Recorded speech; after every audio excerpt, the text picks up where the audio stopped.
ஆரோனைப் போல தேவனால் அழைக்கப்பட்டால் ஒழிய ஒருவனும் தானாக அந்த கனமான ஊழியத்திற்கு ஏற்படுதில்லைன்னு இருக்கு. இந்த வசனத்தை வச்சுட்டு என்ன நினைக்கிறாங்கன்னா, அழைப்பு இருக்கிறவங்க மட்டும்தான் ஊழியம் பண்ணணும், கர்த்தர் யாரை அழைச்சிருக்காரோ அவங்க மட்டும்தான் ஊழியம் பண்ணணும், கர்த்தர் அழைக்காமல் ஊழியம் பண்ணக்கூடாது. ஆனால் ஆண்டவர் அப்படி சொல்லுவார். வேலையில இருந்து நிறைய பேர் பல வருஷங்களாக வெயிட் பண்ணுறவங்களும் இருக்காங்க. உண்மையிலே ஆண்டவர் கூப்பிட்றாரா இல்லையா யோசிச்சுட்டே இருக்கிறவங்க அப்படிலாம் இருக்காங்க. அதெல்லாம் அந்த டவுட்டெல்லாம் அப்படி இருப்பாங்களோ. ஒரு பிரதர் வந்தார் என்கிட்ட, நான் வேலையை விட்டுட்டு நான் ஃபுல் டைம் மினிஸ்ட்ரி வந்துடலான் இருக்கேன் அப்படின்னாரு.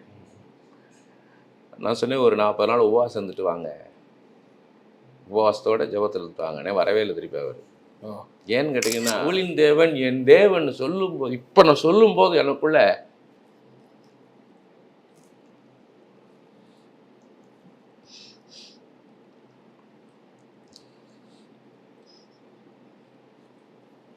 வாழ்ந்தா அப்படி இருக்கணும், ஊழியம் பண்ணா அப்படி இருக்கணும். வெளியே சொல்கிறார் இல்லையா, நான் மாத்திரம் இருக்கிறேன்றார், ஒன்றும் இல்லை 7000 பேர் ஒன்றை மாதிரி வச்சுருக்கேன்ட்டார் ஆண்டவர். அப்போ நமக்குன்னு ஒரு டைம் வச்சுருப்பார், அந்த டைமில் கொண்டாடுவார்.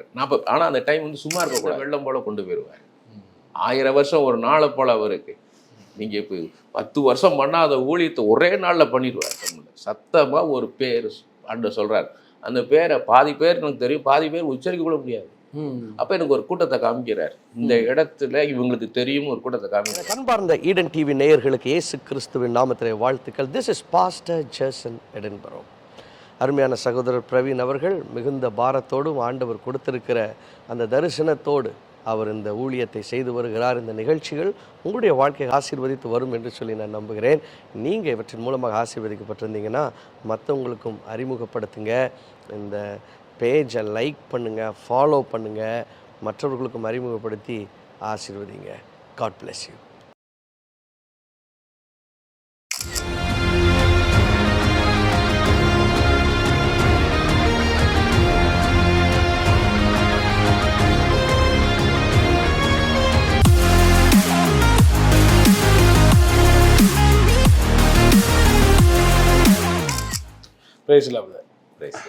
நல்லா இருக்கீங்களா? நல்லா இருக்கு. ஸோ நிறைய காரியங்கள் குறித்து நம்ம பார்த்துட்டே வரோம். ஸோ உங்களுடைய சாட்சியிலேருந்து பரிசுத்தாவின் வரங்கள், அதுக்கு ஒரு 3 பார்ட்டு நம்ம பண்ணியிருந்தோம். ஸோ நிறைய அனலைஸ் பண்ணிகிட்டே வரீங்க பல வருடங்களாக இதை பற்றி. ஸோ அது வியூவர்ஸ் கொண்டு போனால் ரொம்ப யூஸ்ஃபுல்லாக இருக்கும்னு நினைக்கிறோம். ஸோ அதுமாதிரி பரிசுத்தாவின் வரங்கள் போனதுலேயே நம்ம அறிமுகப்படுத்தினோம். ஸோ கிட்டத்தட்ட ஒரு 590 அல்ல 600 பக்கம் எழுதியிருக்கிறீங்க. ஸோ பாஸ்டர் டி மோகன், ஃபாதர் பெர்க்மான்ஸு, மோகன்சி அண்ணன் எல்லாம் கொடுத்துருக்குறாங்க, வாழ்த்துறை முறையெல்லாம். ஸோ அந்தளவுக்கு நீங்கள் ஃபீல்டில், சினிமா ஃபீல்டில் இருந்து வந்ததுனால நிறைய விஷயங்கள் உங்களுக்கு மீடியா லைனும் தெரிஞ்சிருக்கு, ப்ளஸ் ஸ்பிரிச்சுவலும் நிறைய அனலைஸ் பண்ணிட்டுருக்கீங்க. ஸோ ஒவ்வொரு டாப்பிக்கை நம்ம டிஸ்கஸ் பண்ணுறோம். ஸோ இன்றைக்கி நம்ம அழைப்பை குறித்து பார்ப்போம். போனதுலேயே நம்ம பார்த்தோம், அது தலைப்பாக நம்ம ஆரம்பித்தோம், பட் அது முடிக்க முடியல. ஸோ இதில் நம்ம ஸ்டார்ட் பண்ணலான்ட்ருக்கேன். ஸோ அழைப்புன்றது ரொம்ப ஒரு இம்பார்ட்டண்டான ஒரு பாயிண்ட்டு. ஸோ ஒவ்வொருத்தருக்கும் அந்த கேள்வி இருக்கும். ஸோ கிறிஸ்தவர்கள் ஊழியத்துக்கு வரும்போது நீங்கள் அழைப்பை பற்றி தான் உள்ளே வந்தீங்களா, உண்மையிலே ஆண்டவங்க ஊழியத்துக்கு அழைச்சாரா அப்படிங்கிறது ஊழியர்களுக்கு ஊழியத்துக்கு வந்ததுக்கப்புறம் ஒரு சந்தேகம் இருக்கும். உண்மையிலே நம்ம ஆண்டோடைய அழைப்பை பற்றி தான் உள்ளே வந்திருக்குமா? ஏன்னா சில கஷ்டங்கள் சூழ்நிலைகள்லாம் பார்க்கும்போது நமக்கே ஒரு சந்தேகம் வர ஆரம்பிச்சிருது. ஸோ அழைப்பை எப்படி உறுதிப்படுத்திக்கிறது, அதை பற்றி நிறைய அனலைஸ் பண்ணி அதுவும் இந்த புக்கில் எழுதிருக்கீங்களோ, அந்த வருஷ வரங்கள் எழுதிருக்கீங்க. ஆமாம். ஸோ அழைப்பை எப்படி உறுதிப்படுத்திக்கிறது, ஸோ அது அழைப்பை எப்படி தெரிந்து கொள்வது, அதை பற்றி நம்ம டிஸ்கஸ் பண்ணலாம். ஸோ நீங்கள் சொல்லுங்கள், அழைப்பு என்றால் என்னன்னு நீங்கள் சொல்லுவீங்க. ஆக்சுவலி உங்களை எபிரேயரில் ஆரோனைப் போல தேவனால் அழைக்கப்பட்டால் ஒழிய ஒருவனும் தானாக அந்த கனமான ஊழியத்திற்கு ஏற்படுதில்லைன்னு இருக்கு. இந்த வசனத்தை வச்சுட்டு என்ன நினைக்கிறாங்கன்னா, அழைப்பு இருக்கிறவங்க மட்டும்தான் ஊழியம் பண்ணணும், கர்த்தர் யாரை அழைச்சிருக்காரோ அவங்க மட்டும்தான் ஊழியம் பண்ணணும், கர்த்தர் அழைக்காமல் ஊழியம் பண்ணக்கூடாது. ஆனால் ஆண்டவர் அப்படி சொல்லலை, எல்லாருக்கும் போய் சுவிசேஷம் சொல்லுங்கன்றார். அறுவடையோ மிகுதி, விளையாட்டிலோ குறைவுன்றார். என் நிமித்தம் யார் அனுப்புவேன்றார் ஏசாயிட்ட. நீ போன்னு சொல்லலாம், ஆனால் என் நிமித்தம் யார் அனுப்புவேன்னு என்ன அர்த்தம்? சுயாதீன பிரமாணம் கொடுத்துருக்கார், ஃப்ரீ வில் கொடுத்துருக்கார். என்னை அனுப்பும்னு ஏசாய் சொன்னோடனே அது வரைக்கும் ஆண்டவர் காத்திருக்கிறார். என்னை அனுப்பும்னு என்ன பண்ணார், யூஸ் மீ, சென்மீன்றத யூஸ் மீன்னு சொல்லும்போது மகிமையான ஒரு ஊழியத்தை ஏசாயா வச்சு பண்ணார். ஏசாயா எழுதின அந்த எசாயா தீர்க்கதரிசன புஸ்தகத்தை இன்னைக்கு வரைக்கும் அதில் இருந்து தீர்க்கதரிசனம் சொல்லாத தீர்க்கதரிசிகள் யாருமே கிடையாது. எந்த ப்ராஃபிட் வேர்ல்டு லெவலில் எடுங்க, ஏசாயா சொன்னதுலேருந்து தான் அப்போ என்ன அளவு கனப்படுத்துகிறாரு. அப்போ நான் என்ன சொல்ல வரேன்னா, ஆண்டவர் சிலரை ஊழியத்துக்குன்னு அழைக்கிறார். ஆனால் இப்போ எனக்கு அழைச்சிருக்கிறார், அதனால் நான் ஊழியம் பண்ணுறேன். உங்களுக்கு அழைப்பு இல்லை, நீங்கள் ஊழியம் செய்யலாமா கூடாதா, இதுதான் நம்மளுக்கு. இப்போ நீங்கள் இயேசு பற்றியாரும் சொல்ல போகிறீங்க, வேறு என்ன பண்ண போகிறீங்க? அப்போ இயேசு என்னை பற்றி சொல்லக்கூடாதுன்னு உங்களுக்கு சொல்லுவாரா? இல்லை, இப்போ ஒரு அழைப்புன்ற ஒரு கான்செப்டே அது ஒரு ரொம்ப ஒரு முக்கியமான கேள்வியாக இருக்குது. சில ஊழியர்கள் சந்திக்கும் போது அவங்க சொல்லியிருக்காங்க, அழைப்புங்கிறது எல்லாருக்குமே இருக்குது, எல்லா கிறிஸ்தவர்களுக்குமே அழைப்பு இருக்குது, அதுக்கு நம்ம உறுதிப்படுத்திக்கலாம் தேவையில்லை. பட் ஆனால் ஒரு சில ஊழியர்கள் இல்லைங்க, நீங்கள் ஒரு வேலை பார்த்துட்டே இல்லை பிஸ்னஸ் பண்ணிக்கிட்டே நீங்கள் மினிஸ்ட்ரிக்கு சப்போர்ட் பண்ணுறீங்க போகிறீங்கிறது வேறு விஷயம். ஆனால் ஒரு ஃபுல் டைமாக உள்ளே வரும்போது, ஒரு கர்த்தரை நம்பி முழுமையாக ஊழியத்துக்குள்ளெல்லாம் வரும்போது, இல்லை ஒரு பிஸ்னஸ் பண்ணுறேன் அதை விட்டுட்டு வரும்போது, இப்போ வேலை பார்க்குற விட்டுட்டு வரும்போது இதை உறுதிப்படுத்திக்கணும், உண்மையிலே ஆண்டு உங்களை அழைச்சிருக்கிறாரான்றது அப்படின்னு சொல்லப்படுது. இது எப்படி பார்க்குறீங்க? எல்லாருக்கும் நீங்கள் என்ன வியூவில் பார்க்குறீங்க? இப்போ ஆண்டவரை பற்றி அறிஞ்சவங்க, இயேசுவை பற்றி அறிஞ்சவங்க, இயேசுவை பற்றி அறியாதவங்க, 2 கூட்டம் தான் இருக்குது உலகம் முழுக்க. இயேசுவை பற்றி அறிஞ்சவங்க இயேசுவை பற்றி தெரியாதவங்களுக்கு சொல்லணும். நான் என்னுடைய பாவத்திலிருந்து, சாபத்திலிருந்து, நோயிலிருந்து, வியாதியிலிருந்து, தரித்திரத்திலிருந்து என்னை மீட்டு எடுத்தார் இயேசு கிறிஸ்து. இது என்னோட முடிஞ்சிடக்கூடாது, நான் மட்டும் பரலோகம் போன போதுமா? எல்லா மக்களுமே இதை சொல்லணும், எல்லா பார்க்குற மனிதர்கள் எல்லாருமே சொல்லணும். என்ன அழைப்பு இருந்தால் என்ன வித்தியாசம்னு கேட்டிங்கன்னா, சேலஞ்சிங் சுச்சுவேஷன்லையும் போய் நிற்போம் அழைக்கப்பட்டவன். மிச்சவங்க என்ன பண்ணுவாங்கன்னா, கம்ஃபர்ட் ஜோன்லேருந்து மினிஸ்ட்ரி பண்ணுவாங்க, அனுகூலமான ஒரு சூழ்நிலை ஊழியம் பண்ணுவாங்க. நம்ம ஒரு சர்வைவல் அப்படி சொல்லலாம், அப்படி சொல்லாமா போகலாம், ஒரு சும்மா போய் ஜெபம் பண்ண போகிறோம், ஆஸ்பத்திரியில் போய் ஜெபம் பண்ண போகிறோம் அப்படிலாம் ஜெபம் பண்ணுவாங்க.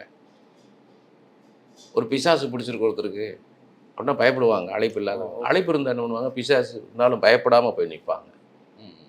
வேறு இடத்துல போனால் அவமானப்படுத்திடுவாங்க நம்மளை, அங்கே போனால் அப்படின்னு அழைப்பு இல்லாதவங்க போக மாட்டாங்க, அழைப்பு இருக்கிறவங்க போய் நிற்பான். அவமானப்படுத்தினாலும் பரவாயில்ல, நீ பைத்தியக்காரன்னு சொன்னாலும் பரவாயில்ல அப்படின்னு போய் நிற்பாங்க. அதுதான் வித்தியாசம், வேற ஒன்றும் கிடையாது. எக்ஸ்ட்ரா மைல் ஒரு ஸ்ட்ராங்கான எனக்கு அழைப்பு இருந்தால் அந்த அந்த பார்டரை மீறி போய் நிற்பேன். என் சுயத்தெல்லாம் உடைச்சி பரவாயில்ல போய். இவங்க ஒரு சேஃப்டியான கம்ஃபர்ட் ஜோன்லேயே தான் இருப்பாங்க. அவ்வளோதான் வித்தியாசம், வேறு எதுவும் கிடையாது.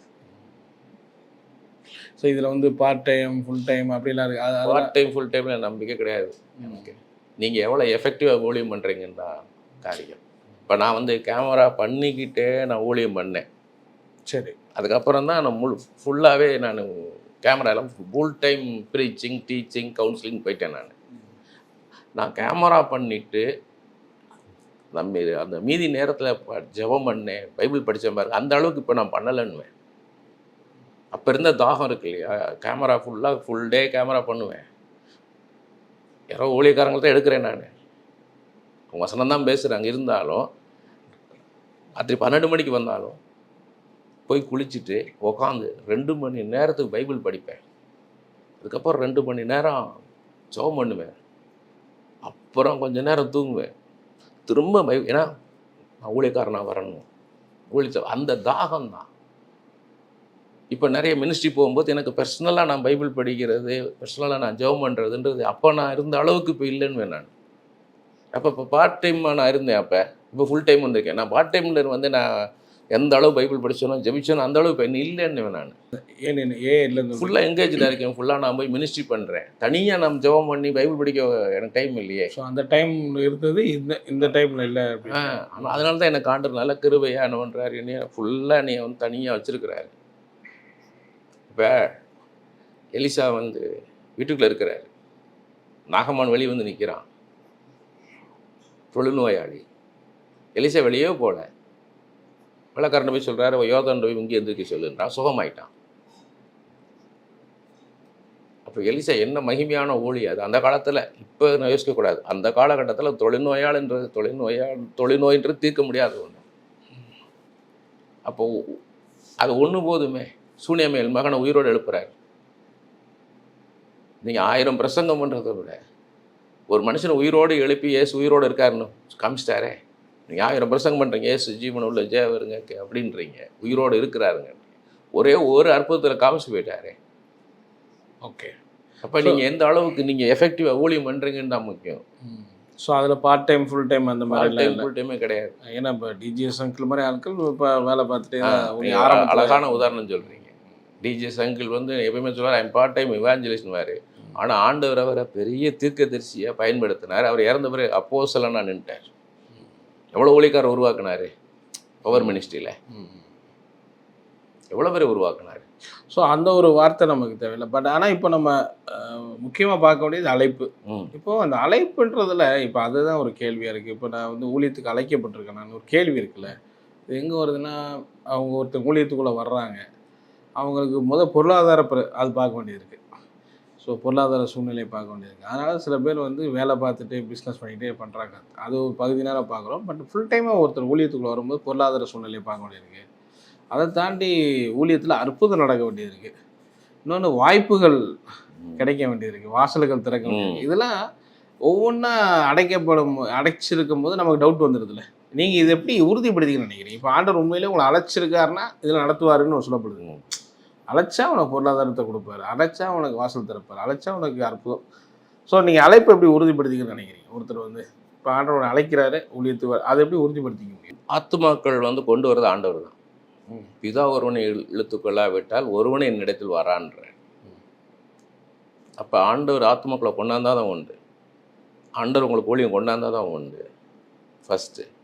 ரெண்டாவது, அவங்களுக்காக நீங்கள் பண்ணுற ஊழியத்தை செய்யறது அவர் தான் பின்னாடி இருந்து, உங்கள் சரீரம் தான் முன்னாடி நிற்கிது.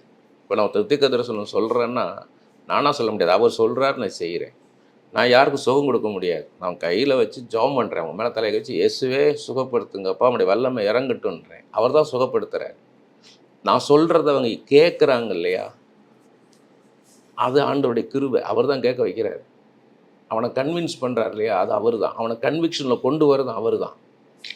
அப்போ உங்களை எப்படி யூஸ் பண்ணுறான்னு தெரிஞ்சுன்னா அவங்க அழைப்பை தெரிஞ்சுக்கலாம். அவங்க கூப்பிடுறாங்க, அங்கே ப்ரே பண்ண வாங்க, இங்கே ப்ரே பண்ண வாங்கன்னு கூப்பிடுறாங்க.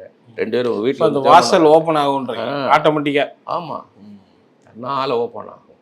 ஊழியம் அவருடையது, ரட்சிப்பு அவருடைய, ரட்சகர் அவரே கொண்டாடுவார். ஸோ ஒரு வாசல் ஓப்பன் ஆகாமல் இருக்குதுன்னா என்ன காரணமா? இவங்க ப்ரிப்பேர் ஆகணும், நான் ரெடி ஆகணும் இல்லையா, அதுக்காக டைம் கொடுக்காருன்னு. சமயம் வாய்த்தாலும் வாய்க்காவிட்டாலும் திருவசனத்தை உபதேசிக்க பிரசங்கம் பண்ண நீ ஆயத்தமாறுன்னு தமிழ் பைபிளில் இருக்குது. ஆனால் இங்கிலீஷ் பைபிளில் whether it season or off season be ready to preach the gospel of Jesus கிரைஸ்ட்ன்றது. அப்போ நம்ம ஆயத்தமாக இருக்கணும். நம்ம அதிகமான பைபிள் அதிகமாக படிக்கணும், படித்து ஏன்னா இதுதான் விஷயமே, பைபிள் தான். நீ பைபிள் எந்த அளவுக்கு படிக்கிறீங்களோ அந்த அளவுக்கு ஊழியம் வரும். வேதத்தின் ஆழம் ஊழியத்தின் உயரம்னு டிஜிஎஸ் அங்கிள் சொல்லுவார். எந்த அளவுக்கு நீங்கள் பைபிளை படிக்கிறீங்களோ அப்போ உங்களோட வார்த்தை இருக்குன்னா ஆண்டவர் கொண்டாடுவார். ஓகே. ஸோ நான் இன்னொரு காரியம் இருக்குது, நீ சொன்னீங்க இந்த பொருளாதார ரீதி, அதுக்கு நான் என்ன சொல்கிறேன்னா, விசுவாசத்துக்குள்ள முதல்ல ஒரு ஊழியக்காரனை கொண்டாடுவேன். பணத்தை நம்பியோ, மற்ற மனுஷங்களை நம்பியோ, சொத்தை நம்பியோ, திறமையை நம்பியோ, படிப்பை நம்பியோ இல்லாமல் கர்த்தரை மாத்திரம் சார்ந்த ஒரு இடத்துக்கு நம்ம கொண்டாடுவார். அது விசுவாச வாழ்க்கை. என்ன அப்படி தான் நடத்தினார். அவ்வளோ பணம் செலவழிப்பேன், தண்ணி மாதிரி செலவழிப்பேன் ரட்சிக்கப்படுறதுக்கு முன்னாடி. ரட்சிக்கப்பட்ட உடனே எனக்கு ஒரு கையில் ஒரு காசு கிடையாது. ஒவ்வொரு வேலைக்கும் ஜெபம் பண்ணி தான் வாங்கினோம். எங்களுக்கு அப்போ தெரியாது, என்னடா இவ்வளோ கஷ்டமா, நம்ம ஆண்டவரை தெரியாத போது கையில் நிறைய காசு இருந்தது, இப்போ ஆண்டவருக்காக வந்துட்டோம் கையில் இப்படி காசு இல்லாமேன்னு. ஒரு 2-3 இயர்ஸ்க்கு அப்புறம் தான் தெரிஞ்சிச்சு விசுவாசத்தில் என்னை நடத்துகிறார். ஸோ விசுவாசத்துக்குள்ளே கொண்டு வருது. அதில் நிறைய பேர் அதில் நிற்கிறதுக்கு பயப்படுறாங்க, விசுவாசத்துக்குள்ளே வர்றதுக்கு. அன்னன்னைக்கு தேவைக்கு தான், அந்தந்த நாளின் பாடு அந்த நாளைக்கு போதுன்றார் இல்லையா, நாளைய தினத்தை குறித்து கவலைப்படாதன்ட்டார். அன்னன்னைக்கு தேவையை சந்திப்பார், அதில் பழகணும், விசுவாசத்துக்குள்ளே கொண்டு வருவார். அது நிறைய பேர் அந்த விசுவாசத்தில் வராமல் இவங்க நம்ம ஜாபில் இருந்துகிட்டே பண்ணுவோம், அதை பண்ணிட்டோம்னா அவங்க இன்னும் விசுவாசத்தில் வரணும். அந்த ஃபெய்த்தில் அதனால தான் வரல. ஓகே. ஆனால் அதை உறுதிப்படுத்துகிறாங்க சில பேர் வந்து வேலையில் இருந்து நிறைய பேர் பல வருஷங்களாக வெயிட் பண்ணுறவங்களும் இருக்காங்க. உண்மையிலே ஆட்டோ கூப்பிட்றாரா இல்லையா யோசிச்சுக்கிட்டே இருக்கிறவங்க அப்படிலாம் இருக்காங்க. அதெல்லாம் வந்து அந்த டவுட்டில் அப்படி இருப்பாங்களோ. ஒரு பிரதர் வந்தார் என்கிட்ட, வந்து நான் வேலையை விட்டுட்டு நான் ஃபுல் டைம் மினிஸ்ட்ரி வந்துடலான் இருக்கேன் அப்படின்னாரு. நான் சொன்னேன், ஒரு 40 நாள் உபவாசம் இருந்துட்டு வாங்க, உபவாசத்தோட ஜெபத்தில் வாங்கினே. வரவே இல்லை திருப்பி அவர். ஏன்னு கேட்டிங்கன்னா, அவர் நல்லா காசை சேர்த்து வச்சுட்டு அதுலேருந்து நம்ம வட்டி வரும் மாதம் அதை வச்சுக்கிட்டு அப்படியே ஊழியம் பண்ணலான்னு வந்திருக்கிறாரு. இது நான் சொல்லலை. அதுக்கப்புறம் பின்னாடி நான் பார்க்கும்போது நான் அதே ஜாபில் தான் இருந்தார் அவர். ஸோ அந்த மைண்ட் செட்டு உள்ள ஆட்கள் வந்து அறிவாதத்து வந்து நம்ம அது ஒரு ஞானமாக எடுத்துக்க முடியாது. இது இப்படி நம்ம ஒரு ஞானமாக எடுத்துக்க முடியாது. அதை ஸோ சேர்த்து வச்சுட்டு வந்தால் கொஞ்சம் ஊழியத்தில் வந்து நிறைய அப்படி கிடையாது. எதுவுமே இல்லாமல் இறங்கி போகணும். கர்த்தர் சந்திப்பார். அதுதான் ஊழியம். ஞானத்தை பற்றி நிறைய எழுதிருக்கிறீங்க. நம்ம ஒரு விஷயமா எடுத்துக்க முடியாதா? இது வந்து சேவிங் பண்ணிட்டு வந்தால் விசுவாசம் வந்து அது டோட்டலாக ஆண்டவரை சார்ந்து இருக்கிறது. அவர் எவ்வளோ ஞானம் உள்ள தேவன். அவர் உங்களுக்கு சார்ந்து இருந்தால் தான் முழுக்க கர்த்தரை சார்ந்த வாழ்க்கைகளை வரணும். நான் எபிரேயரில் 13:8 சொல்கிறார் பவுல், உங்களை கற்றுக் கொடுக்குறவங்களுடைய விசுவாசத்தை நீங்கள் ஃபாலோ பண்ணுங்கன்றார். அப்போ நான் விசுவாசத்தில் இருந்தாலும் உங்களுக்கு விசுவாசத்தை சொல்ல முடியும். கர்த்தரை சார்ந்து கொள்ளுங்க பிரதர். இது எங்கே வருதுன்னா, அந்த பொருளாதாரத்தை பற்றி பேசணும்னா, இப்போ ஒருத்தர் ஊழியத்துக்கு அழைக்கிறாங்கன்னா அவங்க யோசிக்கிறாங்களா, இப்போ மாதம் நமக்கு சம்பளம் வருது, இல்லை ஒரு பிஸ்னஸ் பண்ணால் வருமானம் வருது, டக்குன்னு அதை விட்டுட்டு போனால் நம்ம எப்படி அப்படின்னு யோசிக்கிறாங்களா? அப்படி அந்த யோசனையே தவறுன்றீங்களோ? அந்த இல்லை கர்த்தரை நம்பி அது அப்படி கேட்குறேன். அந்த மாதிரி நம்ம மனுஷங்க நம்ம அறிவு குறைவு உள்ளது. நம்ம கூட யோசிக்கிற தப்பு கிடையாது. நான் போய் நம்ம வாடகை கொடுக்கணும் எல்லாமே இருக்கு நம்ம அப்படின்னு வரும். ஆனால் அதெல்லாம் தாண்டி வரணும்னா விசுவாசத்தில் வந்து அதான் எனக்கு ஆண்டவர் சந்திப்பார், என் தேவையை, இந்த வீட்டு வாடகை எனக்கு கொடுப்பாரு. ஸோ நீங்கள் ஒரு ஃபெய்த்ன்ற ஒரு ஸ்டெப் இல்லாமல் இதுக்குள்ளே இறங்க விசுவாசம் இல்லாமல் தேவனுக்கு பிரியமாக இருக்கிறது கூடாத காரியம். உங்கள் விசுவாசத்தை ஆண்டவர் பார்ப்பார். இல்லை இப்போ விசுவாசம் பேசும்போது இப்போ ஒருத்தர் ஆண்டவர் அழைக்கிறாரு, நல்ல சம்பளம் வாங்குறத விட்டுட்டு வந்துட்டேன், ஒரு 2-3 லட்சம் வாங்குறேன் விட்டுட்டு வந்துட்டேன், ஆனால் எனக்கு வந்து ஒரு வேலை வெட்டியில் வீட்டில் தான் உட்காந்து பைபிள் படிச்சுட்டு இருக்கேன், ஆனால் ஒரு வருமானம் இல்லைங்கும் போது அது ஒரு அவங்க ரெடியாக இல்லைன்னு அர்த்தம். அவங்க ரெடியாக இருந்தாங்கன்னா ஆண்டவர் கொண்டாந்துருவார். ஓகே, அவங்க ரெடியாகணும்.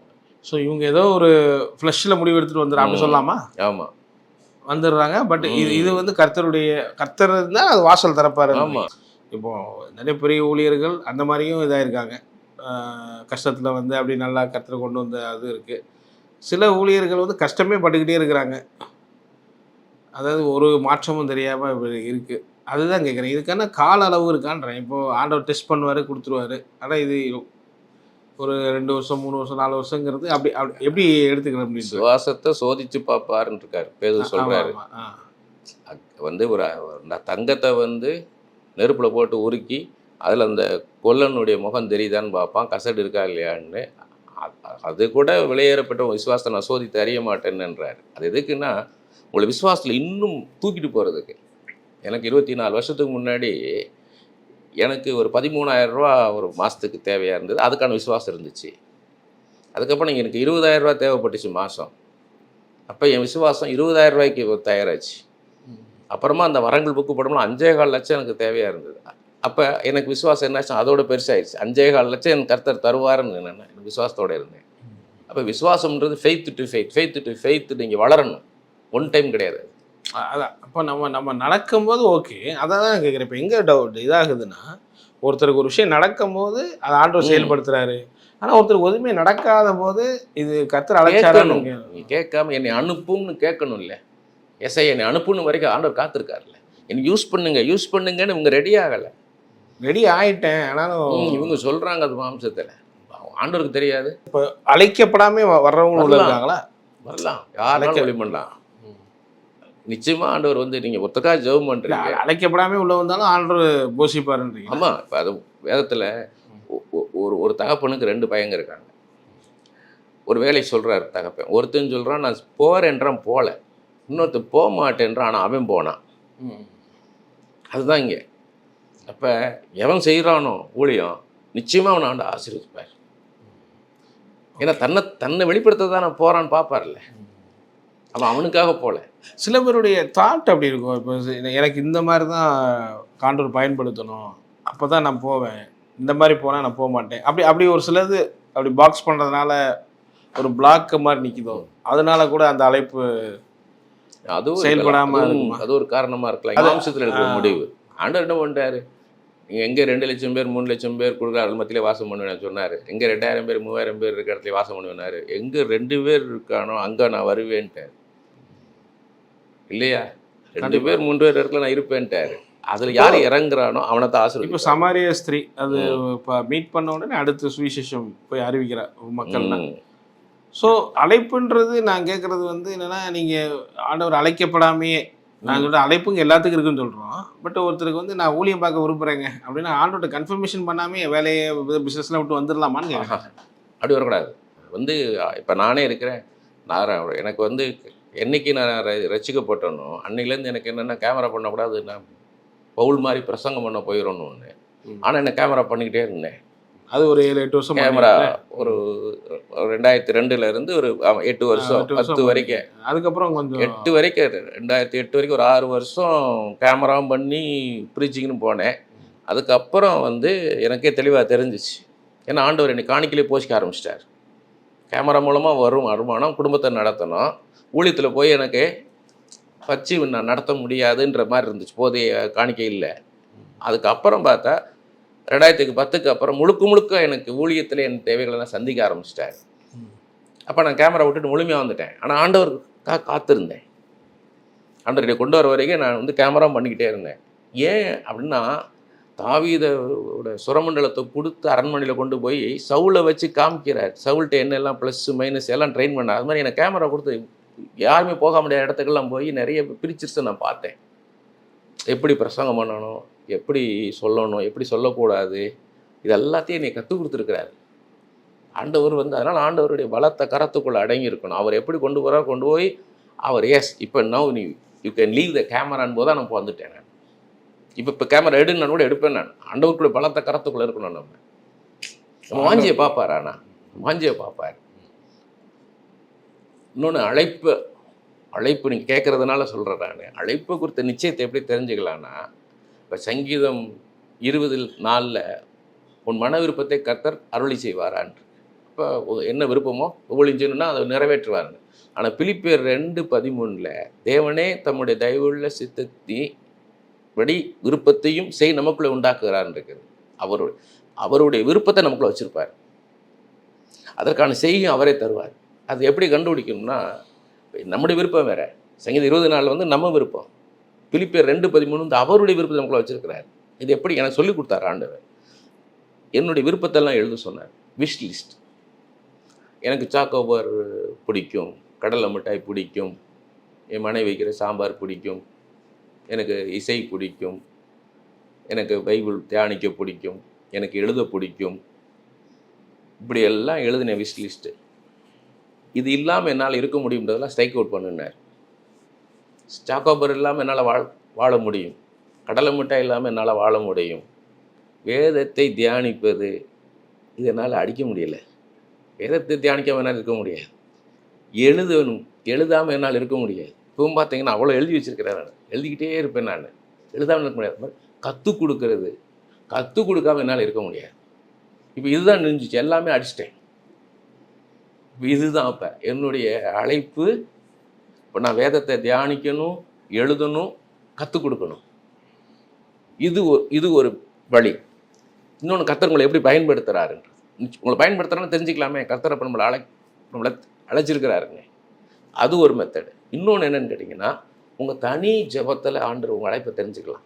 தனி ஜபத்தை எனக்கு ஆண்டவர் கற்றுக் கொடுத்தது. எனக்கு உன் தனி ஜபத்தை எழுதுனார். அப்போ நான் ஆபிரகாமின் தேவனே, ஈசாக்கின் தேவனே, யாக்கோபு தேவனே துதிக்கிறேன். சாலமோனிலும் பெரியவரே, யோனாவிலும் பெரியவரே, தேவாலயத்திலும் பெரிய துதிக்கிறேன். திக்கற்றிலும் தகப்பனே, விதவைகளை நியாயம் விசாரிக்கிறவரே, பரதேசிகளை காப்பாற்றுகிறவரே, அனாதையை விசாரிக்கிறவரை துதிக்கிறேன். இப்படி ஃபுல்லாக எழுதிட்டேன். அதில் பார்த்தீங்கன்னா, ஆபிரகாமின் தேவனே, ஈசாக்கின் தேவனே, யாக்கோபின் தேவனே துதிக்கிறேன்னு சொல்லும்போது இருந்த ஒரு சந்தோஷம் ஒரு பெரிய காட்டலும். பவுலின் தேவன் சொல்லும்போது எனக்குள்ள இருந்த உற்சாகம் பார்த்தீங்கன்னா, பவுலின் தேவன் என் தேவன் சொல்லும்போது, இப்போ நான் சொல்லும்போது எனக்குள்ள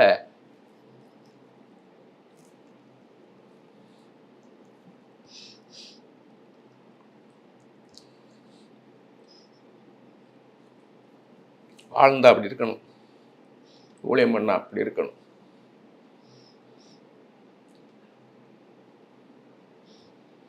உங்களுக்குன்னு ஒரு போர் மாடல் இருக்கும். இப்போ மகளுக்கு எடுத்தீங்கன்னா, தானியலின் தேவனேன்னு சொல்லும்போது உற்சாகமாக இருவான். தெபோராளின் தேவனேன்னு சொல்லும்போது உற்சாகமாகும். என் மனைவி எஸ்தரின் தேவனே, என் தேவனேன்னு சொல்லும்போது உற்சாகம் வரும். அவங்களுக்கு பவுலின் தேவனேன்னு சொல்லும்போது உற்சாகம் வராது. யோசேப்பின் தேவன் என் தேவன் சொல்லும்போது மகளுக்கு உற்சாகம் வராது. அது மாதிரி உங்களுக்குன்னு ஒரு பெரிய ஒரு இன்ஸ்பிரேஷன் இருக்கும். அதே மாதிரி ப்ரெசண்ட்டில் ஒரு ஆள் இருப்பார். எனக்கு வந்து டிஜே சங்கர் இறந்து பல வருஷம் ஆச்சு, ஆனால் எனக்கு பெரிய ஒரு 4 மெடல் அவர். 6 மாதம் அவரோடு இருந்தேன். ஆனால் இன்றைக்கும் என் ஒய்ஃபு மெசேஜ் போட்டு விட்டுட்டு சமையல் பண்ணுவாள், வேலை பார்த்துட்டே இருப்பாள். டிஜே சங்கர் மெசேஜ் வந்தால் எனக்கு எதுவுமே ஓடாது. அந்த மெச்சூரிட்டி, ஒரு விஷயத்தை சொல்லணும்னு அழகாக சொல்லுவார். அழகாக ஒரு சரணம் பாடி அது இப்படி பேசணும். வரிசையில் லைனில் நிற்பாங்க ஜபிக்கிறதுக்கு. நான் ஒவ்வொருத்தருக்கும் ரொம்ப நேரம் ஜபிச்சோம்னா நம்மளுக்கு டைம் பத்தாது. அப்போ டிஜிஎஸ் தினகரன் இருந்தால் எப்படி ஜபிப்பான்னு யோசிப்பேன். சொல்லுவார், வேர்ட் ஆஃப் நாலேஜில் ஒரு பாயிண்ட் சொல்லு போதும், அடுத்து ஒரு பாயிண்ட், நெக்ஸ்ட் ஒரு பாயிண்ட் சொல்லுன்னுவார். To the point. அப்போ உங்களுக்குன்னு ஒரு இன்ஸ்பிரேஷன் இருக்கும், உங்களுக்குன்னு ஒரு ஃபார்மேட்டில் வைப்பார். அதை நீங்கள் தெரிஞ்சுக்கிட்டீங்கன்னா போதும். நீங்கள் யார் மாதிரி இருக்க விரும்புகிறீங்க, பைபிளில் எந்த ஊழியக்காரர் மாதிரி இருக்க விரும்புகிறீங்க. இதில் ஃபீமேல் மேல்னு கிடையாது. ஒரு ஃபீமேல் வந்து தானியல் மாதிரி ஊழியம் பண்ணணும்னு நினைக்கலாம், யோசிப்பு மாதிரி ஊழியம் பண்ணணும்னு நினைக்கலாம். இது ஃபீமேல் மேலே கிடையாது, ஆணென்றும் பெண்ணென்றும் கிடையாது. இப்போ ஒரு பவுல் மாதிரி ஊழியம் பண்ணால் பாலின் அப்படின்னு பேர் வச்சுருப்பாங்க, பவுல் மாதிரி வரணும்ன்ட்டு. எனக்கு பேரே பால்ராஜ்னு, எனக்கு அது சந்தோஷம். எனக்கு பவுல் மாதிரி வரத்துக்காக எனக்கு ஆண்டவர் அது பேரை வச்சுருக்கிறேன். ஸோ இது அழைப்பு நல்லா தெரிஞ்சுக்கலாம். நீங்கள் என்னை எப்படி யூஸ் பண்ணுறாரு. எனக்கு வரவங்கள்லாம் தேவ சித்தத்தை கேட்டு தான் வருவாங்க. தேவ சித்தன் அவன் சுகவீனமாக இருப்பான். அப்போ சுகத்துக்காக தானே ஜெபம் பண்ணணும். ஏன் எனக்கு இந்த மாதிரி சுகவீனம் வந்திருக்குன்னுமா, கர்த்தர் ஏன் எனக்கு சுகவீனத்தை அனுமதிச்சிருக்காருவா. தடை இருக்கும், திருமண தடை இருக்கும், பிள்ளை பிறகு தடையாக இருக்கும். ஏன் கர்த்தர் இப்படி இருக்காரு, தேவ சித்தம் தான் கேட்பான் எனக்கு. அப்போ எனக்கு அந்த கிஃப்ட்டு தான் ஆப்ரேட் ஆகும். அதான் என்னுடைய காலிங். தேவ சித்தத்தை ஒருத்தருக்கு சொல்கிறது தான். ஓகே, ரொம்ப ஒரு அருமையான விஷயத்தை நீங்கள் என்னை பேச வச்சுருக்கிறீங்க. அது பல வருடங்களாக ஊழியம் பார்க்குறவங்க கூட நான் அழைக்கப்பட்டு தான் உள்ளே வந்தேனான்னே எனக்கு தெரியல. என்ன சில சோதனை வரும்போதெல்லாம் டெஸ்ட்டு அந்த சூழ்நிலை இருக்கும்போதெல்லாம் அப்படி யோசிக்கிறாங்க. அப்படின்னா இருக்க காரணம் நினைக்கிறேன் டிப்ரெஷன் தான். சோர்வு வந்துடுது அவங்களுக்கு. எளியாவே சோர்ந்து போயிட்டார் இல்லையா. போதும் கத்த போதும், என் பிதாக்களை போல நான் நல்லவனில் என்னை எடுத்துக்கொள்ளுன்ற சோர்வு வரும். எளிய மோசைக்கு சோர்வு வருது. அது மாதிரி என்னென்னா ஒரு ஸ்பிரிட்டில் ஒரு ட்ரைனஸ் வரும், ஆவியில் ஒரு வறட்சி வரும். அந்த வறட்சியை மேற்கொண்டு அவங்க வரணும். அதாவது இப்போ ஊழியமே இல்லையே, நம்ம வீட்லேயே உட்காந்துருக்கோம், ஒரு ஊழியம் கூட இல்லை, அப்படியே இருக்கோமேன்னு இருக்கும். அப்போ நீங்கள் இப்போ எல்லாம் புரிஞ்சுக்கணும், உங்கள் மாம்சத்தில் நீங்கள் பார்க்குற உலகத்தில் எதுவும் மூவ் ஆகலை, ஆனால் ஆவிக்குற உலகத்தில் எல்லாம் மூவ் ஆகிக்கிட்டு இருக்குது. ஸ்பிரிச்சுவல் ரேமில் காட் இஸ் மூவிங். அவர் நிற்கலை, அவர் மூவ் ஆகிட்டு தான் இருக்கிறார். இப்போ என்னையும் எடுத்துக்கோங்க, இன்னும் என் ஊழியத்தை நான் தொடங்கலன்னு தான் சொல்லுவேன். என்னை கொண்டு கர்த்தர் என்ன செய்யணும்னு நினைக்கிறாரோ இன்னும் அதை செய்ய ஆரம்பிக்கல, இனிமேல் தான் செய்ய போகிறார். I am waiting. எனக்குன்னு ஒரு காலம் இருக்கும், அந்த காலத்தில் என்னை கொண்டாடுவார். வெளியே சொல்கிறார் இல்லையா, நான் மாத்திரம் இருக்கிறேன்றார், ஒன்றும் இல்லை 7000 பேர் ஒன்றை மாதிரி வச்சுருக்கேன்ட்டார் ஆண்டவர். அப்போ நமக்குன்னு ஒரு டைம் வச்சுருப்பார், அந்த டைமில் கொண்டாடுவார். ஆனால் அந்த டைம் வந்து சும்மா இருக்கக்கூடாது. ஸோ அதை ஆயத்தப்படுத்திட்டு அப்படி சொல்லாமல் ப்ரிப்பேர் பண்ணிக்கிட்டே இருக்கணும். நீங்கள் eat the word, not read the word, eat the word. இயேசு கிறிஸ்து வராரு, இப்போ நீங்கள் உட்கார்றாரு, வந்து என்ன பண்ணுவார், வேதத்தை தான் பேசுவார். அப்போ நீங்கள் அந்த வேதம் கையில் இருக்க உங்களுக்கு படிங்க. உங்களுக்குள்ள இருக்க பரிசுத்த ஆவியானவர் இது பேசணும், பேச பேச பேச பேச ரெடியாக இருங்க. எப்போ ஓப்பன் பண்ணாலும் போகணுமே. நான் எழுதி வச்சிருக்கிற கர்த்தருடைய நாம மேம்பட்டு சொல்கிறேன். நான் அவ்வளோ பிரசங்கங்கள் எழுதி வச்சிருக்கிறேன். இதில் பாதி இன்னும் நான் பிரசங்கம் பண்ணலை. அப்படியா? அவ்வளோ எழுதி வச்சிருக்கிறேன். நான் வெளிநாட்டுக்கு போயிருந்தேன், பஹ்ரைன் தேசத்துக்கு. அந்த பாஸ்டர் வந்து 2 நாள் மீட்டிங்னாரு. சரி, எங்கள் மிச்ச பாஸ்டர்ஸ்க்கு நான் இன்ட்ரடியூஸ் பண்ணுறேன் அங்கே உள்ளவங்களுக்கு. சரி, மேக்ஸிமம் போனால் ஒரு 4 நாள் ஒரு வாரம் போகும். நான் பண்ணது எல்லா மெசேஜும் தூக்கிட்டு போயிட்டேன். நான் எழுதி வச்சுருந்தேன். 21 நாள் ஊழியம் பண்ணேன். ஒரு நாளைக்கு 3 பிரசங்கம் இருக்கும். வெள்ளிக்கிழமை ஆச்சு நான் 7 பிரசங்கம் இருக்கும். நான் எழுதி வச்சது எல்லாமே பேச வச்சார். நம்ம ரெடி ஆகிட்டே இருக்கணும் எப்பயுமே, ஆல்வேஸ் நம்ம ரெடியாக இருக்கணும். எங்கே கூப்பிட்டாலும் அதுக்காக நம்ம ஆயத்தப்படணும். ஸோ எனி டைம் சான்சஸ் வரலாம். எந்த டைம்ல ஓப்பன் ஆகும். மடை திறந்த வெள்ளம் போல கொண்டு போயிடுவார். 1000 வருஷம் ஒரு நாளை போல அவருக்கு. நீங்கள் இப்போ 10 வருஷம் பண்ணாத ஊழியத்தை ஒரே நாளில் பண்ணிடுவார், கொண்டு போயிடுவார். நம்ம ஆயத்தமாக இருக்கணும். பி ப்ரிப்பேர்ட் என்ன சொல்லிகிட்டே இருக்காரு, பி ப்ரிப்பேர்டேன்னு சொல்லிக்கிட்டு இருக்காரு. ஸோ ஒரு அழைப்பை நம்ம எப்படி அறிஞ்சிக்கிறது? இப்போ நீங்கள் ஆர்டர் அழைக்கிறாருன்னா இப்போ நம்ம திருப்பி நீங்கள் அழைச்சிருக்கீங்களான்னு செக் பண்ணுறது, இப்போ வசனத்து மூலமாக செக் பண்ணுறது, அதில் நம்மளை கூப்பிடணும். ஒரு சிலருக்கு ஆண்டவர் டைரெக்டாக பேசுகிறாரு, உங்களுக்கு ஆண்டவர் டைரெக்டாக தரிசனம் கொடுத்துருக்காரு, சிலருக்கு சொப்பனத்து மூலம் பேசுகிறாரு. எப்படி அறிஞ்சிக்க முடியும் ஒரு அழைப்பு? நான் அழைப்பு பெறுறேன், ஆண்டவர் ஊழியத்துக்கு அழைக்கிறான்னு எப்படி அறிஞ்சிக்க முடியும்? நீங்களே சொல்கிறீங்க, சொப்பனத்தில் சொல்லிடுறாரு, தரிசனம் வருது, வேதத்தின் வசனம் மூலமாக காமிக்கிறாரு, இல்லை யாரோ ஒரு பிரசங்கம் பண்ணும்போது தெரியுது. அடுத்தது நம்மளை எடுத்து பயன்படுத்தும் போது தெரிஞ்சுக்கலாமே. உங்களுக்குள்ளே இருக்க அந்த வாஞ்சை இருக்குல்ல, தாகம், அதை நீங்கள் பார்க்கணும். அதை நாங்கள் அழைக்கப்படும் போது 1க்கு 2 3 இது செக் பண்ணிக்கணுமா அப்படி கேட்குறோம். கன்ஃபார்ம் பண்ணுவார், ஆண்டவர் கன்ஃபார்ம் பண்ணுவார் கண்டிப்பாக. எனக்கு வந்து என்னை வந்து ஆண்டவர் நேரடியாக என்கிட்ட பேசிட்டாரு, நான் உன்னை என் ஊழியத்துக்குன்னு தெரிந்து கொண்டேன்ட்டாரு. நானும் சொல்ல என் ஒய்ஃப் எல்லாம் எழுதுகிற உட்காந்து, ஆண்டவர் இப்படி சொல்கிறார், இப்படி சொல்கிறார், இப்படி சொல்கிறாருன்னு என் ஒய்ஃபுடைய அழைப்பு என்ன, மகளுடைய அழைப்பு என்னன்னு எல்லாம் எழுதிட்டோம். கடைசிக்கு போய் ஜெபம் பண்ணுற இடத்துல சொல்கிறாங்க, நீங்கள் கேமராமேனாக இருந்திருக்கிறீங்க, ஃபாதர் பெர்க்மன்ஸு டிஜிஸ் தினகரன்லாம் கேமரா பண்ணியிருக்கீங்க, அப்போ உங்களை பென்னிகின் ஜாய்ஸ் மேர் மாதிரி அவங்க பெரிய ஒளிக்காரங்க உங்களுக்கு கேமராமேனை பயன்படுத்துவாருன்றாங்க. அப்போ எங்களுக்கு குழப்பமாகி போச்சு. இவங்களுக்குலாம் ஐயோ இவர் ஏதோ உளறிட்டார் போல, பிரம்ம மாதிரி ஏதோ பேசிட்டார் போல. அப்போ எனக்கு கேமராமேனாக அந்த பொசிஷன்லேயே அவங்க பார்க்குறாங்க, அது மாதிரி பார்க்குறாங்க.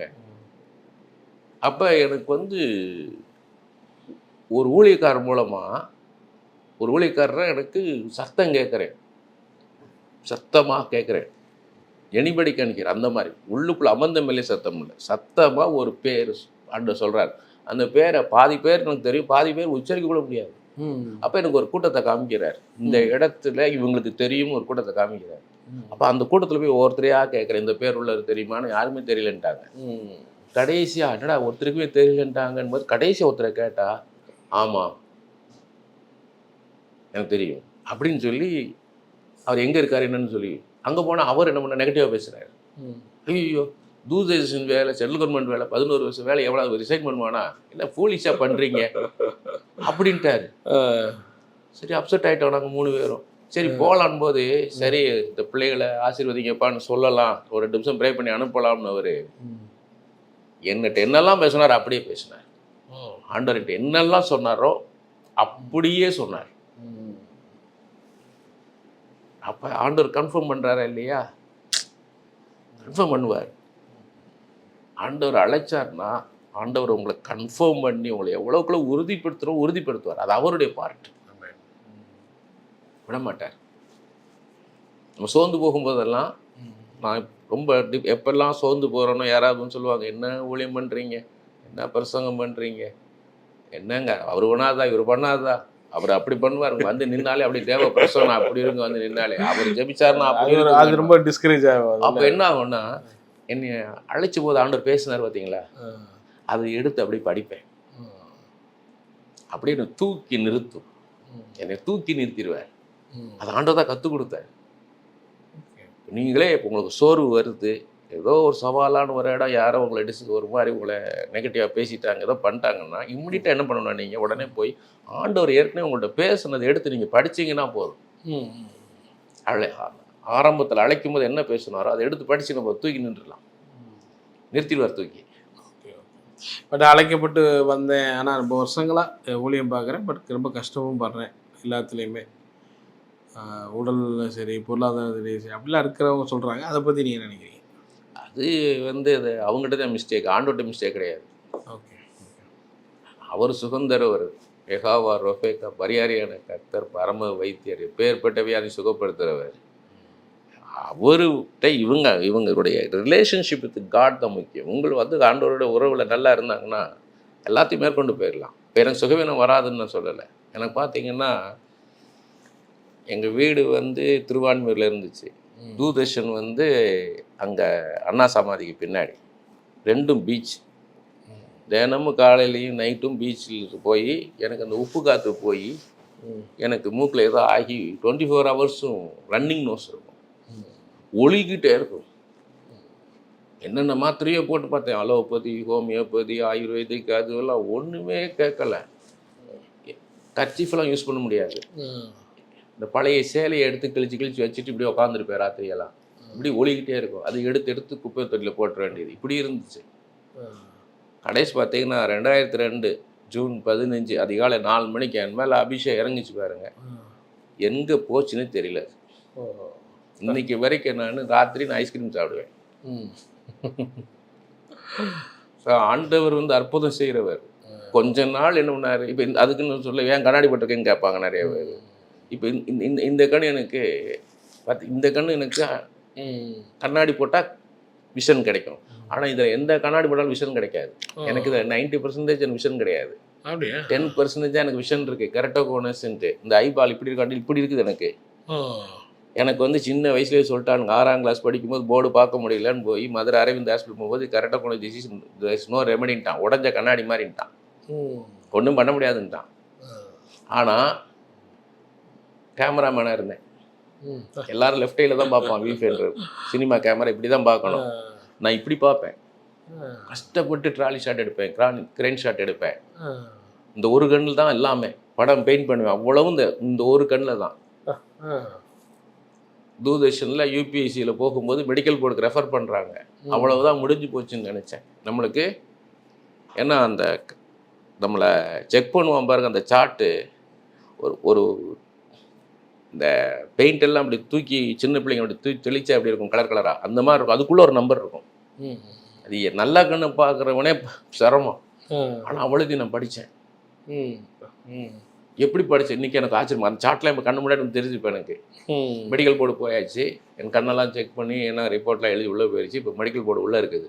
இப்போ அந்த சீஃப் ரொம்ப ஸ்ட்ரிக்டான டாக்டரு.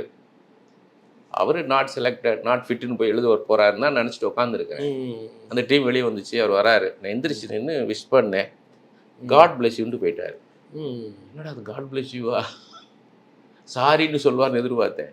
பின்னாடி வந்தவனுங்க எடுத்து காமிக்கிறானுங்க. அவர் எழுதுனது மெதுவாக காமிச்சா -6 இருந்ததுன்னா சென்ட்ரல் கவர்மெண்ட்டில் நீங்கள் ஜாயின் பண்ணலாம். -6க்கு மேலே பவர் பர்சன்ட் சேர முடியாது. எனக்கு -6 போட்டிருக்காரு. அவர் சொன்னது எப்படின்னா, என்னுடைய ஃபியூச்சர் ஸ்பாயில் ஆகக்கூடாதுக்காக அவர் ஃபிட்டு போட்டு போயிருக்காரு. இது காட்ஸ் கிரேஸ். பின்னாடி 7 கேமரா 10 கேமரான்னு நான் லைவ் கான்சர்ட்லாம் பண்ணும்போது இந்த ஒரு கண்ணில் பண்ணுறேன்னு ஏசுக்கு மட்டும் தான் தெரியும். இன்னைக்கும் இதுதான். அப்போ இது எதுக்கு வச்சுருக்காரு? இந்த பலவீனத்திலும் நான் இயேசுவை நேசிக்கிறேன். இந்த ஒரு கண்ணில் என்னங்க இவ்வளவு செய்ய வைக்கிறாரே. ஒரு கண்ணில் தான் உங்களுக்கு பார்வையே. ஆமாம். இப்போ 2 கண்ணில் விஷன் வரும்போது என்ன ஆகும், நான் பிரெயின் 2 சிங்க் பண்ணும் இப்படி. அப்போ எனக்கு ஒரு ஃபோக்கஸ் ஒரு ஃபோக்கஸ் இல்லாத இமேஜ் வரும்போது என்ன ஆகும், கொஞ்சம் டிம் ஆகும். ஆனால் அது அதையும் மீறி அதான் கிருபை. என் பலவீனத்திலும் அவர் கிருபை என்னை தாங்குது. இதெல்லாம் வச்சிருக்காரே.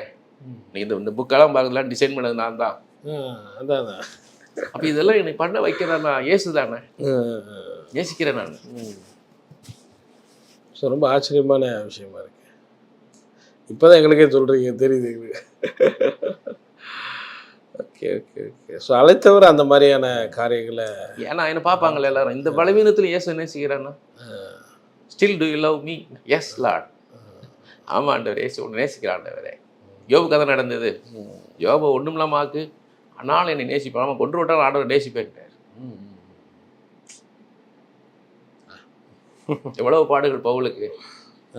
பேதுரு சொல்லிட்டார், உனக்கு தலைகளை அடிப்பாங்கன்ட்டாரு. என்னை நேசிக்கிறா, எனக்கு நேசிப்பேன்ட்டான்.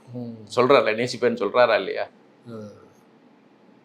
அதுதான் அந்த ஆண்டவர் மேல உள்ள அந்த அன்பு. ஸோ அழைக்கப்பட்டவர்களுக்கு அன்பு நடத்துகிறாரு. ஸோ நிறைய விஷயங்களை நம்ம இதில் பேசியிருக்கோம். நிறைய இளம் ஊழியர்கள்லாம் வர்றாங்க. ஸோ அந்த அழைப்பு அது அவங்களுக்கெல்லாம் என்ன சொல்ல விரும்புகிறீங்க? இளம் ஊழியர்கள் ஒன்று தான், வார்த்தையால் நிரம்பணும். ஓகே, உங்கள்கிட்ட ஒரு தீர்க்கதரிசன வார்த்தையை எதிர்பார்ப்பாங்க. ஆண்டவர் எனக்கு என்ன சொல்கிறார், ஆண்டவர் என்ன சொல்கிறார். மோசையை பற்றி சொல்லியிருக்காரு, பவுலை பற்றி சொல்லியிருக்காரு, எலியாவை பற்றி, எலிசாவை பற்றியெல்லாம் சொல்லியிருக்காரு, எஸ்தரை பற்றி, ரூத்தை பற்றி எல்லாம். என்னையை குறித்து என்ன சொல்வான்னு கேட்பாங்க. அப்போ நீங்கள் இதை படித்தா தான் நீங்கள் சொல்ல முடியும். இது ரூத்து மாதிரி, இது எஸ்தர் மாதிரி தான் பேசுவார், இது யோசேப்பு மாதிரி, இது மொர்தேகாய் மாதிரி அப்படின்னு தான் பேசுவார். அப்போ நீங்கள் வேதம் இருந்தால் தான் நீங்கள் தீர்க்கதரிசனம் சொல்லணும். வார்த்தையால் நிரப்பணும், நிரப்பப்படணும். நீங்கள் வார்த்தையை படிச்சுக்கிட்டே இருந்தீங்கன்னாலே போதும். ஸோ அது மூலமாக இதாகும் ஆண்டவர் பேசுவார். அதைத்தான் ஆண்டவர் பேசுவார். இதை எடுத்து சொல்லு, இதை எடுத்து இந்த வசனத்தை சொல்லு, இந்த சம்பவத்தை எடுத்து சொல்லு, இப்படி நடத்துவேன்னு சொல்லு, நீதிமொழிகள் இந்த வசனத்தை வச்சு சொல்லு அப்படி சொல்லுவார். நம்ம அப்படி சொல்ல வேண்டியதுதான்.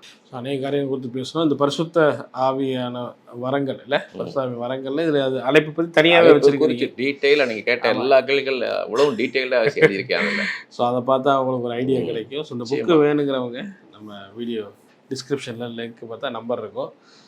ஸோ ஃபைனலாக நம்ம நேயர்களுக்கு என்ன சொல்ல விரும்புகிறீங்க? அழைப்பை பற்றி என்ன வார்த்தையை சொல்லி முடிக்கணும்? அழைப்புன்னு இல்லை, எல்லாருமே ஊழியம் பண்ணணும். எல்லாரும் ஊழியம் பண்ணணும். இயேசு பற்றி அறிஞ்சவங்க இயேசு பற்றி மற்றவங்களுக்கு சொல்லணும். இயேசு பற்றி அறியாதவங்களுக்கு எல்லாருடைய கடமையாக ஆண்டவருடைய விருப்பம் அது. ஸோ எல்லார் மேலே விழுந்த ஒரு கடமைன்னு சொல்லலாம். எல்லாருமே பவுல் மாத்திரம் இல்லை, எல்லாருமே விழுந்த கடமை. ஸோ அழைத்தவர்களை ஆண்டவர் அற்புதமாக நடத்துகிறாரு. ஸோ அழைத்தவர்கள் ஆண்டவருக்கு டைம் ஸ்பெண்ட் பண்ணணும், ஊழியம் செய்யணுங்கிறது அவங்களுடைய இதாக இருக்குது. ரொம்ப எவ்ரிபடி எனிபடி அப்படிதான் சொல்லுவேன் நான். ஊழியம் பண்ணணும், ஆண்டவருக்காக நம்ம பண்ணணும் இல்லையா? ரொம்ப அருமையாக கூட அழைப்பை ஷேர் பண்ணி நம்ம நன்றி. அடுத்தடுத்த எபிசோடில் நிறைய காரியங்கள் பேசுவோம். தேங்க்யூ.